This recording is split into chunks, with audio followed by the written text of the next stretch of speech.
আগামী ২ মের আগে দেশে বৃষ্টিপাতের তেমন সম্ভাবনা নেই বলে জানিয়েছে আবহাওয়া অধিদপ্তর। তাই সে পর্যন্ত চলমান তাপপ্রবাহ অব্যাহতই থাকবে। এবছর দীর্ঘস্থায়ী ও বেশিরভাগ অঞ্চল জুড়ে যে তাপপ্রবাহ চলছে তা ৭৫ বছরের মধ্যে সর্বোচ্চ। আর আজ দেশের সর্বোচ্চ তাপমাত্রা রেকর্ড করা হয়েছে চুয়াডাঙ্গায় ৪২.৭ ডিগ্রি সেলসিয়াস, যা চলতি মৌসুমের সর্বোচ্চ।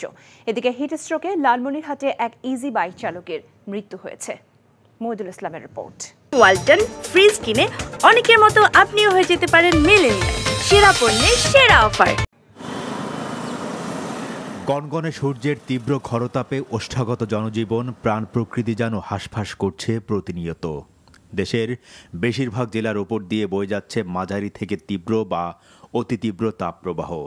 আবহাওয়া অধিদপ্তর বলছে, ১৪ বছর ১ এপ্রিল থেকে একটানা বয়ে যাওয়া তাপপ্রবাহের রেকর্ড ১৯৪৯ সালের পর এবছরে সবচেয়ে বেশি।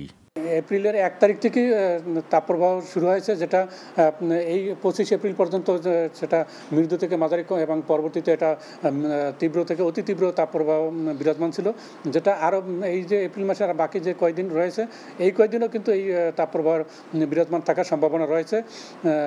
এই হিসাবে যদি আমরা বলি যে এটা গত ৭৫ বছরের তুলনায় সবচেয়ে এই বছর এই সময় এবং যদি কভারেজ এরিয়া দুইটাই বেশি ছিল। এপ্রিলে তাপপ্রবাহ কমার সুখবর না থাকলেও মে মাসের শুরুতেই দেশের বেশিরভাগ অঞ্চলে কালবৈশাখী ঝড় এবং বৃষ্টিপাতের সম্ভাবনার কথা জানিয়েছে আবহাওয়া অধিদপ্তর।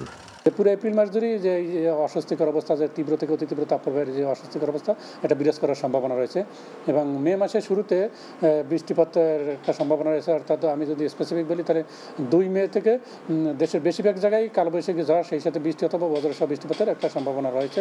এদিকে তীব্র গরমে খুলনা, যশোর এবং চুয়াডাঙ্গা সহ দেশের অনেক জেলার তাপমাত্রার পারদ ৪০ বা ৪১ ডিগ্রি সেলসিয়াসের নিচে নামছেই না।